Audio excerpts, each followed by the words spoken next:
फारूक साहब, nuclear supplier group Pakistan और India आमने सामने, बल्कि रेस में और कौन आगे जाएगा कौन पीछे रहेगा, दोनों को मिल जाएगी या फिर कुछ इम्तियाजी सलूक बरता जाएगा?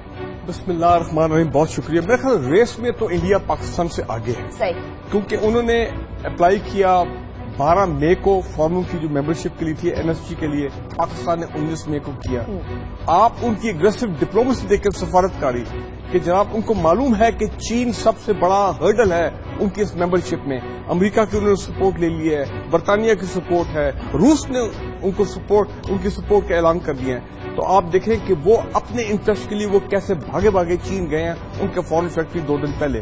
वो अलग बात है कि चीन ने बड़ा क्लियरली कहा है, मेरा ख्याल चीन की स्टेटेड पॉलिसी ये है कि इंडिया और पाकिस्तान दोनों को मेंबर बनना चाहिए, यानी कि पाकिस्तान ये नहीं हो सकता कि चीन बन जाए और पाकिस्तान रह जाए। और पाकिस्तान का क्लेम है कि हमारा ज्यादा मेरिट बनता है इंडिया के मुकाबले में एनएसजी के लिए, बिकॉज हमारी सिक्योरिटी बेहतर है। एग्जैक्टली। लेकिन इंपॉर्टेंट चीज ये सुषमा स्वराज ने जो कहा और जो कहा जा रहा है कि उन्होंने कहा कि हम पाकिस्तान को अपोज नहीं करेंगे, हम तो क्योंकि खुद मेंबर नहीं है एनएसजी के, हम कैसे पाकिस्तान की मुखालिफत कर सकते हैं। और जनाब हर काम मेरिट पे होना चाहिए। देखिए ये उनकी चाल है, उनकी चाल इस वक्त ये है कि किसी तरह चीन की हमें सपोर्ट मिल जाए।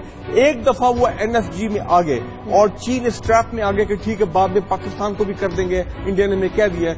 मैं आपको बता दूं उन्होंने मुंह फेर लेने, फिर वही बात कि वो कहते हैं ना बगल में छुरी और मुंह में रामना वाली बात।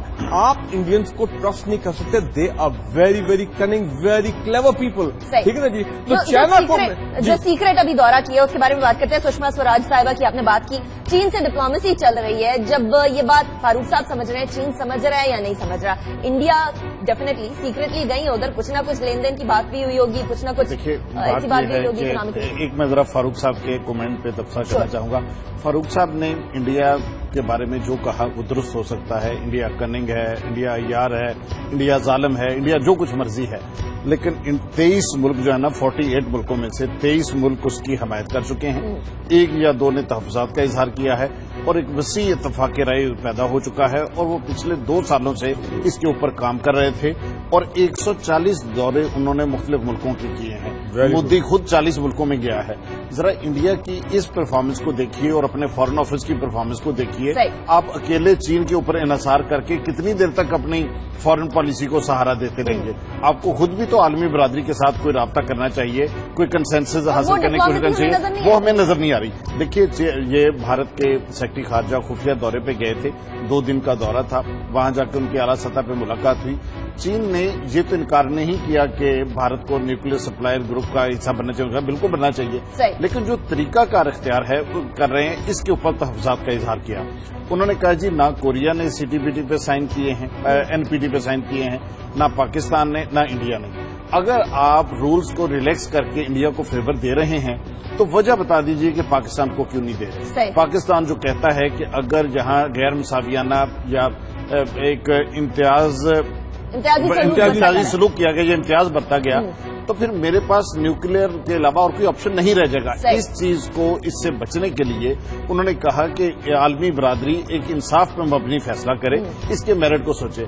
अब शंघाई तावन तंजीम का इजलास 23 जून को हो रहा है, उसके अंदर मोदी की और चीन के सदर की मुलाकात में तवक्को है, लेकिन बर्फ पिघलेगी। लेकिन पाकिस्तान का केस स्ट्रांग है और इंडिया के जो एटमी रिएक्टर्स हैं ये इंटरनेशनल सेफ्टी स्टैंडर्ड से कंपेटेबल नहीं है और पाकिस्तान के डेफिनेटली, और पाकिस्तान की रिक्वायरमेंट भी है। हम लोगों को एनर्जी चाहिए, एनर्जी की कमी है, हमारी इकोनॉमी इसके ऊपर इंतजार करती है, तो डेफिनेटली हमारा भी उतना ही हक बनता है। फारूक साहब, लेकिन क्या ये बात दूसरों को समझ आएगी या नहीं?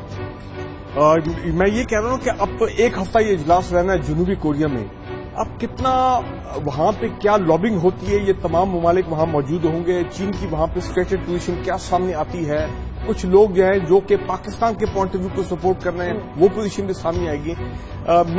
हो सकता है कि इस इजलास में फैसला न हो और ये मामला कुछ हफ्तों महीनों के लिए और डेफर हो जाए, जिसमें आप देखेंगे बहुत और ज्यादा एग्रेसिव लॉबिंग और ये तमाम चीजें जो है होंगी।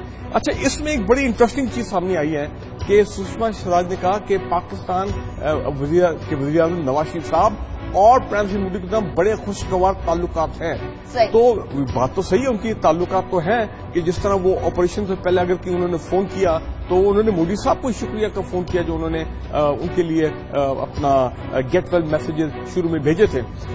मैं ये समझता हूं कि ये प्राइम मिनिस्टर मोदी का जो पाकिस्तान आना था और जिस तरह उन्होंने नवाज शरीफ साहब को बहुत ज्यादा उनके करीब आने की कोशिश की, उस वक्त भी कहा जाता था आज से 5 महीने पहले कि ये 2 केसेस हैं, यूनाइटेड नेशन सिक्योरिटी काउंसिल की मेंबरशिप और एनएसजी की मेंबरशिप के लिए मोदी साहब आए थे पाकिस्तान में पर्सनली लॉबी करने के लिए, नवाज शरीफ साहब वगैरह वगैरह जो भी उनका बातचीत थी कि हमें इंडिया को सपोर्ट की जाए। अब ये चीजें अंदर के खाने अगर हुई हैं, बाद में बाहर नहीं आई हैं। तो अगर वो कर रहे हैं तो हम भी कर ले इसमें, हमें तो किसी ने नहीं रोका ना कि अगर मोदी साहब मिल रहे हैं नवाज शरीफ साहब से, तो नवाज शरीफ साहब भी तो मोदी साहब नहीं, ठीक है, ओके, वो एक और डायमेंशन है, लेकिन मैं सिर्फ ये कह रहा हूं कि हमारे फॉरेन ऑफिस ने वो अभी भी चाहिए कि ये जो एक हफ्ता इजलास हो रहा है इसके बाद बड़ी एग्रेसिव डिप्लोमेसी की तरफ जाए, और हमारा पॉइंट ऑफ व्यू भी ये होना चाहिए कि ओके इंडिया भी आ जाए एनएसजी में, लेकिन पाकिस्तान के साथ। इन्होंने तनवीर साहब ने एससीओ का, शंघाई कोऑपरेशन ऑर्गेनाइजेशन का जिक्र किया, वो जरा अब देखें ना वहां पे क्या हुआ, वहां पे रूस और चीन है,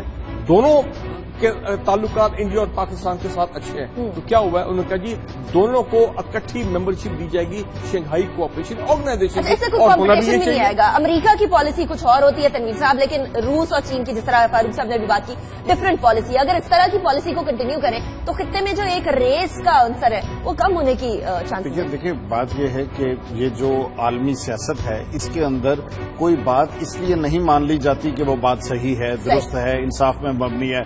कश्मीर का मसला वरना हल हो चुका होता, फलस्तीनियों का जो काज है वो किस कदर मुनसिफाना है, लेकिन नहीं, उसमें देखा जाता है कि आपको कितनी आलमी हमायत हासिल है। ये सुषमा स्वराज ने जो बात की कल, वो बात उसने ये की कि हम कहते हैं कि अहलियत देखी जाए, पाकिस्तान की अहलियत कितनी है, हमारी अहलियत कितनी है। पाकिस्तान के बारे में इंटरनेशनल कम्युनिटी के कुछ एतराजात हैं, क्या पाकिस्तान का एटमी प्रोग्राम महफूज है, उनके जो तहफ़्ज़ात हैं दूर किए जाने चाहिए, मिसकंसेप्शंस भी हैं, गलत फहमियां भी हैं, कितनी कोशिश की गई है उसको दूर करने के लिए, आलमी बरादरी का एतमाद हासिल करने के लिए उनके साथ ही करें। अगर हम आलमी बरादरी के साथ अपनी कमिटमेंट्स पूरी नहीं करेंगे, दहशतगर्दी के हवाले से अपनी जिम्मेदारियां नहीं ठीक तरह से अदा करेंगे, फॉरेन पॉलिसी के हवाले से हम राब्ते ठीक नहीं करेंगे, तो फिर अगर महज आप चाइना के कहने पे या टेलीफोन कॉल के जरिए करें तो इस तरह एक पॉइंट बड़ा अहम है जो तनवीर साहब ने, देखिए जहां तक पाकिस्तान के न्यूक्लियर प्रोग्राम के सेफ्टी वाले मामला हैं और सिक्योरिटी के, वो तो इंटरनेशनल कम्युनिटी मान गई है, लेकिन जो प्रॉब्लम उन्होंने खड़ा किया हुआ है और जो अमेरिका जिसपे आज आर्म टेस्टिंग कर रहे हैं और जिसपे मैं समझता हूं कि वो गिव एंड टेक करने की कोशिश करेंगे एनएसजी की मेंबरशिप के लिए, कि अपना न्यूक्लियर प्रोग्राम को आप कम करें, अपने न्यूक्लियर वेपन्स को आप कम करें, लेकिन वहां भी इंसाफ करना पड़ेगा, वहां भी फिर इंडिया को बोलना पड़ेगा ये हम काम नहीं करेंगे। ठीक है, ये हम काम नहीं करेंगे। और जहां तक दहशतगर्दी की बात है तो हम लोग तो दहशतगर्दी से लड़ रहे हैं, जरा सपोर्ट भी करें। ऐसा ना हो ना कि दूसरे ममालिक के जासूस यहाँ आकर बैठे हो, यहाँ के आकर दहशतगर्दी फैलाने की कोशिश करें और हमें ही बोला जाए कि डू मोर।